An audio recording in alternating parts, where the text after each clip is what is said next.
আমানত সংগ্রহ ও সচেতনতা বৃদ্ধির অবদানের জন্য ৭ জন এজেন্টকে সম্মাননা ও পুরস্কার প্রদান করল আল আরাফা ইসলামী ব্যাংক। ব্যাংকের প্রধান কার্যালয়ে ব্যবস্থাপনা পরিচালক চলতি দায়িত্ব রাফাত উল্লাহ খান এসব পুরস্কার দেন।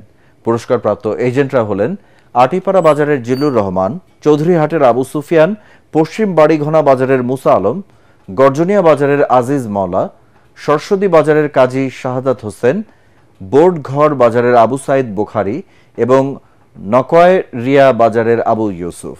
এ সময় ব্যাংকের উপব্যবস্থাপনা পরিচালক Asaduzzaman Bhuiyan, Mohammad Hossain, S M. Abu Jafar, senior executive vice president Habibullah, Kamal Hossain, executive vice president Jalal Ahmed, senior vice president Mohammad Amir Hossain, vice president Mohammad Momtazul Haque, company সচিব মোহাম্মদ মনিরুজ্জামান উপস্থিত ছিলেন।